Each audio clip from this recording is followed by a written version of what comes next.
dia, boa tarde, boa noite a todos os assinantes do canal, nossos seguidores e a você que me prestigia hoje com a sua presença pela primeira vez. Curta o nosso canal, se inscreva para receber as atualidades do direito penal e do processo penal. Continuando o nosso estudo para concursos públicos, hoje nós vamos falar sobre uma questão que traz muitas dúvidas aos alunos, que é a desistência voluntária, o arrependimento posterior, o arrependimento eficaz e o crime impossível. E tudo começa no iter criminis. O iter criminis nada mais é do que o caminho do crime. Desde quando nasce a ideia no agente até a consumação. Então ele é composto da seguinte maneira: a primeira fase é a cogitação, a segunda fase é a preparação, também chamada de atos preparatórios, a terceira fase é a execução e a quarta fase é a consumação. Quando chegamos na consumação, nós devemos lembrar que o crime pode ser consumado ou ele pode ser tentado. Se ele for consumado, o agente responde pela pena prevista integralmente no tipo, e se ele for tentado, ele tem uma pena reduzida de 1 a 2/3. Alguns autores ainda colocam uma frase ou uma fase posterior, que é o exaurimento. Então nós vamos começar com o artigo 15, né? O agente que, percebam o primeiro requisito, voluntariamente desiste de prosseguir na execução ou impede que o resultado se produza, só responde pelos atos já praticados.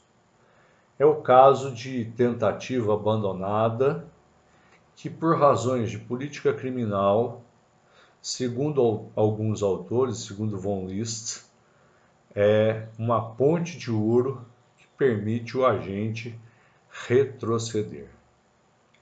Então, o que é a chamada desistência voluntária? Nós vamos focar sempre, agora, no resultado, tá? Na desistência voluntária, o agente, embora já tenha iniciado a execução do crime, ele não leva adiante e desiste da ação típica. Eu quero prosseguir, eu posso prosseguir, mas não quero. Temos como exemplo o sujeito que ingressa na casa da vítima e desiste da subtração que pretendia efetuar, que efetua apenas um disparo ou um golpe, dispondo ainda de munição e tendo a vítima à sua mercê, ou voluntariamente não efetua novos disparos ou não efetua novos golpes. Eu tive a oportunidade, quando advogado, defender um cliente meu que pegou a mulher em adultério com outro sujeito. Ele tinha a arma completamente municiada e efetuou apenas 2 disparos. Ele poderia prosseguir, mas não quis, e houve o reconhecimento da desistência voluntária. E qual que é o resultado da desistência voluntária? Ele responde anteriormente ou pelos atos praticados. O requisito essencial para que haja, a desistência voluntária é a voluntariedade da desistência. Ela não pode ser provocada por coação, seja ela moral, seja ela imaterial, na interrupção do iter criminis. Existe tentativa e não desistência voluntária quando, por exemplo, a vítima foge, quando o agente desiste pelo risco de ser surpreendido em flagrante, se fica atemorizado porque pessoas se aproximam, se o alarme toca, se os gritos da vítima chamam a atenção de terceiros. Então, nós tiramos esses exemplos do professor Júlio Fabrini Mirabete, no seu Manual de Direito Penal, Parte Geral, volume 1, 34ª edição, São Paulo, Atlas, 1900, página 152. A desistência voluntária, segundo o professor René André Dotti, é a atitude do agente que, podendo chegar à consumação do crime, interrompe o processo executivo por sua própria deliberação. A definição do professor Dotti é perfeita.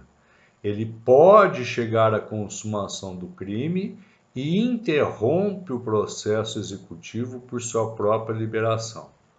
Ou seja, quando o agente inicia a realização de uma conduta típica e pode voluntariamente interromper sua execução.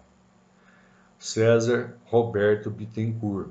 Vejam que também o professor César Roberto Bittencourt inclui a voluntariedade como requisito essencial para a desistência voluntária.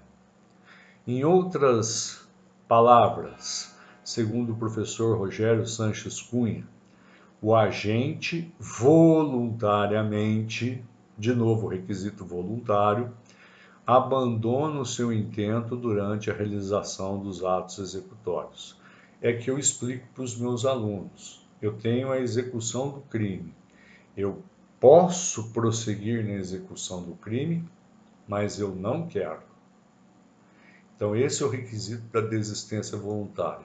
E o efeito? Ele responde unicamente pelos atos praticados. Já o arrependimento eficaz, nós vamos chegar a uma outra situação. Na desistência voluntária, como a gente viu, o agente interrompe o processo de execução porque quis interromper, mesmo que seja por medo ou por remorso. Quando a gente fala no arrependimento eficaz, ele já concluiu a execução do crime. Olha a diferença. Ele concluiu a execução do crime. Porém, ele atua de forma para que o resultado não ocorra. O ministro Luiz Vicente Cernicchiaro, em um julgado que eu passo para vocês, ele assim se manifestou. Assim, esgotados os meios executórios idôneos, antes de chegada à consumação, o agente pratica contração para impedir a chegada da meta optada. Há, pois, evidente mudança de orientação subjetiva. O agente abandona o ânimos inicial de querer o resultado ou assumir o risco de produzi-lo. Consequentemente, decorre de deliberação de iniciativa do próprio agente. Outro requisito no arrependimento eficaz é a voluntariedade, ainda que não seja orientada por motivo nobre. A finalidade da lei é preservar o bem jurídico, conferindo ao agente o benefício de responder apenas pelos atos praticados. Quando nós falamos no arrependimento eficaz, citando agora o professor Eugênio Pacelli, no arrependimento eficaz não há margem alguma. O processo executório está encerrado e o agente atua para evitar que sobrevenha o resultado. Então, no primeiro caso, eu tenho a execução e eu voluntariamente, podendo prosseguir na execução, eu não prossigo. Já quando a gente fala na questão do arrependimento eficaz, ele esgotou a execução do crime, mas ele atua de forma a impedir o resultado. O arrependimento eficaz é também chamado de arrependimento ativo, quando o agente já ultimado o processo de execução desenvolve nova atividade impedindo a produção do resultado. Ele conseguiu concluir o crime, mas ele produz uma nova ação para impedir o resultado. Esse é o entendimento do professor Damásio de Jesus. Exige uma ação positiva do agente, pois o processo de execução do delito se encontra esgotado. Luiz Regis Prado, com a finalidade de produzir o resultado. Nelson Hungria, Magalhães Noronha, Aníbal Bruno, Eugênio Raul Zaffaroni, José Henrique Pierangeli, Luiz Regis Prado e René Dotti, eles entendem que essa situação, embora não esteja no artigo 107 do Código Penal, que trata das causas extintivas da punibilidade, eles têm entendimento que essas situações são causas extintivas da punibilidade, uma vez que há uma renúncia do jus puniendi inspirada por motivos de oportunidade, nas palavras do professor Nelson Hungria. Outra corrente, que é a corrente defendida por Damásio de Jesus, César Bittencourt, Miguel Reale, Celso Delmanto, Júlio Milabete, Fernando Capês, eles entendem que não é uma causa extintiva de punibilidade, mas apenas e tão somente uma inadequação típica. Então são essas duas correntes a respeito desse tema. Quando falamos do arrependimento posterior, nós temos que pegar o artigo 16 e destrinchá-lo. Primeiro, nos crimes praticados sem violência ou grave ameaça à pessoa. Então, primeiro, não pode haver um crime com violência ou grave ameaça à pessoa. Reparado o dano ou restituída a coisa, até o recebimento da denúncia ou da queixa, por ato voluntário do agente, a pena será reduzida de 1 a 2/3.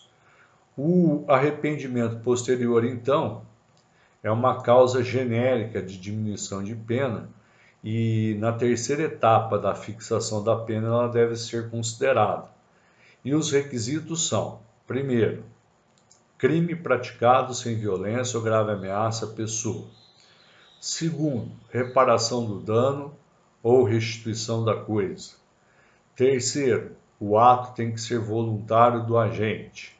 Último requisito, até o recebimento da denúncia ou da queixa. Caso ele faça essa reparação do dano ou restitua a coisa após o recebimento da denúncia ou da queixa, estará presente apenas uma situação atenuante, uma circunstância atenuante, previstas no artigo 65(3), a linha B do Código Penal, conforme ensina o professor Ricardo Andreucci. O arrependimento posterior é uma causa geral, por quê? Porque está no artigo 1º ao artigo 100, de diminuição da pena. Ela vai ocorrer logo após a consumação do delito e em crimes que não haja violência ou grave ameaça, onde o agente repara o dano ou restitui a coisa até o recebimento da denúncia de forma voluntária. Quando isso acontecer, vai ocorrer uma diminuição do crime ou da pena fixada. O crime chega a se consumar, o agente chega a se assenhorar da coisa, porém, por ato voluntário, vai lá, repara o dano ou restitui a coisa. Uma das questões que eu vi muito nos concursos é a questão do furto de uso. Primeiro que o furto de uso é um fato atípico, né? Desde que preenchido 3 requisitos: subtração de coisa alheia móvel infungível, intenção de usar momentaneamente a coisa e restituir a coisa depois do uso momentâneo imediatamente ao possuidor originário. Ou seja, o primeiro requisito é que o agente não tenha a intenção de se apropriar da coisa. Então, ele apenas vai utilizar essa coisa. Em segundo lugar, né, ele tem que restituir essa coisa da mesma maneira que ele a pegou, né? O ânimos do agente é importantíssimo. Por quê? Porque o ânimos do furto de uso não é o ânimo de assenhoramento definitivo, é apenas o ânimo de utilização. Quando nós falamos de furto de uso, nós vamos lembrar da lição do professor Fernando de Almeida Pedroso. O apossamento da coisa com o simples escopo de utilizar-se momentaneamente dela retira da subtração o substrato típico.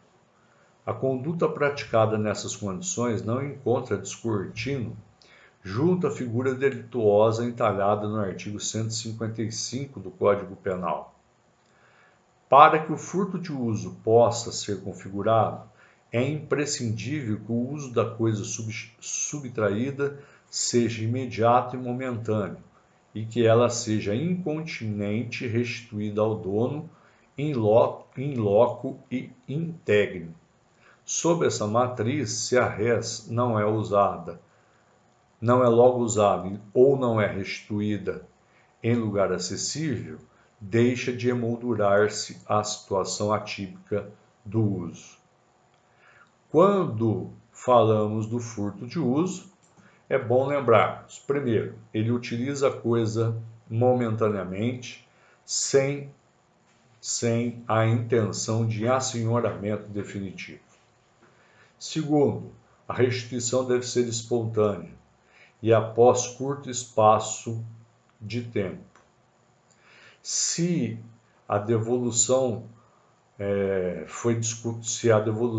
ocorreu depois de acionada a polícia, isso exclui a espontaneidade da conduta. A coisa deve ser ressarcida integralmente e sem danos. Havendo avarias na coisa, haverá o crime de furto. E nós temos também um tema muito importante, que é a súmula 554 do Supremo Tribunal Federal. E ela fala sobre o arrependimento posterior, que diz o seguinte: o pagamento de cheque emitido sem provisão de fundos após o recebimento da denúncia não obsta ao prosseguimento da ação penal. Quando a gente analisa essa súmula, a gente vai chegar à seguinte conclusão: se ele pagar o cheque, certo, antes do recebimento da ação penal, não haveria tipicidade do crime de estelionato. Então diz assim: a consequência extraída é que o pagamento do cheque sem fundo antes do recebimento da denúncia tem força para obstruir a ação penal. É a combinação da súmula 246 do STF com a 554 do STF. Comprovado não ter havido fraude, não se configura o crime de emissão de cheque sem fundos. No caso de arrependimento posterior, o pagamento de cheque sem fundos, quando dado com o ânimo de fraudar, antes do recebimento da denúncia ou da queixa, pode caracterizar estelionato. Porém, os tribunais superiores têm entendido que nesses casos se aplica a súmula 554 e 246, que se ele pagar o cheque antes do recebimento da denúncia, não haverá que se falar em crime de estelionato, né? Ou seja, é muito importante para o aluno dar uma olhada nessa súmula 554 e a 246. Por fim, nós vamos falar do crime impossível. E aqui eu lembro das lições do professor Milton Duarte Segurado. Não se pune a tentativa quando por ineficácia absoluta do meio ou por impropriedade do objeto é impossível consumar-se o crime. Crime impossível, para Fernando Capês, é aquele que, pela ineficácia total do meio empregado ou pela impropriedade absoluta do objeto material, é impossível se consumar. Quando a gente fala de crime impossível, a gente fala de ineficácia do meio e impropriedade do objeto. Fel Rosa, que é outro jurista famoso, conceituando o crime impossível, ele nos dá a seguinte definição: é a atitude do agente quando o objeto pretendido não pode ser alcançado por ineficácia do meio ou por absoluta impropriedade do objeto. E o que eu posso alegar para a defesa do crime impossível? Primeiro, a pessoa utiliza meio ineficaz e se volta contra objetos impróprios. Meio ineficaz diz respeito à arma ou ao instrumento usado para cometer o crime que não tem eficácia. Por exemplo, roubo com uso de faca de papel, envenenar com substância que não seja venenosa, efetuar disparos sem projéteis. E o exemplo do professor Milton Segurado, que há muito tempo deu aula para mim, que era envenenar com terra de cemitério. Impropriedade do objeto refere-se à pessoa ou à coisa contra o qual é cometido, cujas condições é impossível a consumação do crime. Casos clássicos: atirar no morto, provocar aborto em quem não está grávida, ou seja, nesse caso é impossível sequer se punir a tentativa.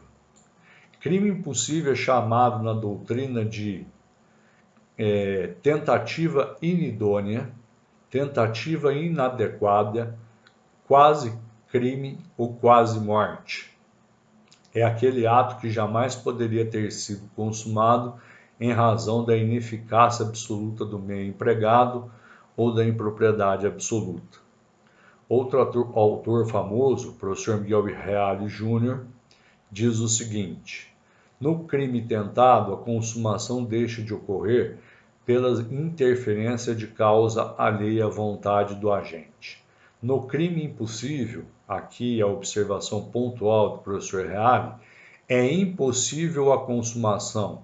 Essa jamais ocorrerá, e assim sendo, a ação não se configura como tentativa de crime que se pretendia cometer por ausência de tipicidade.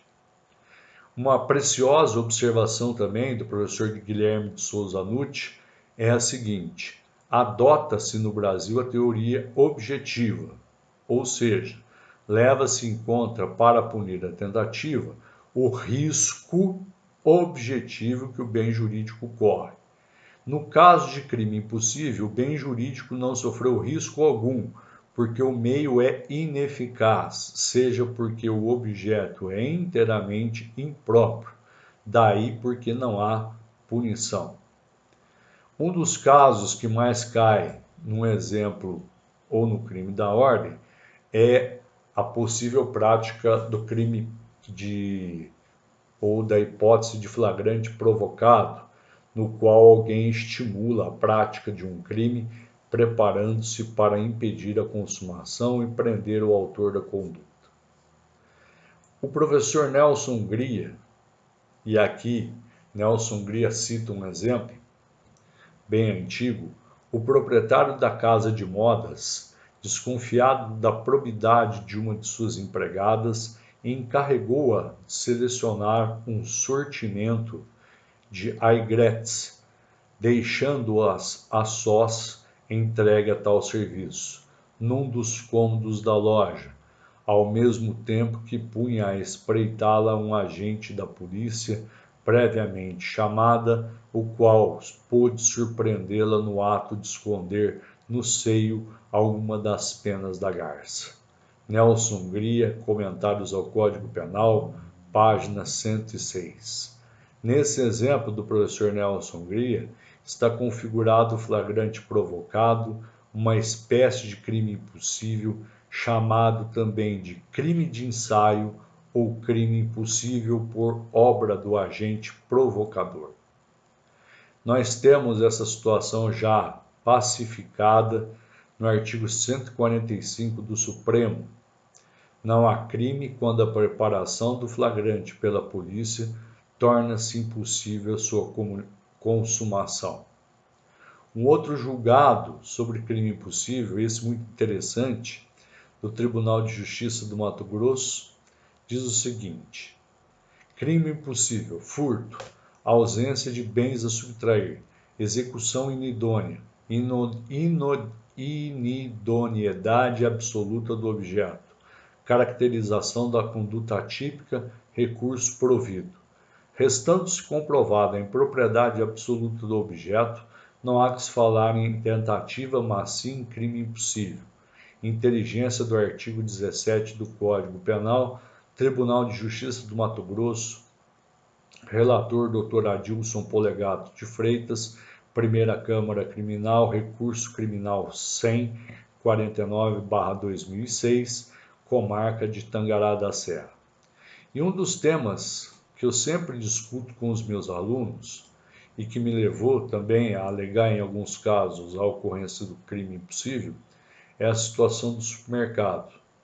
A pessoa subtrai um bem no supermercado e ela está sendo monitorada pelas câmeras e pelos agentes de segurança do supermercado.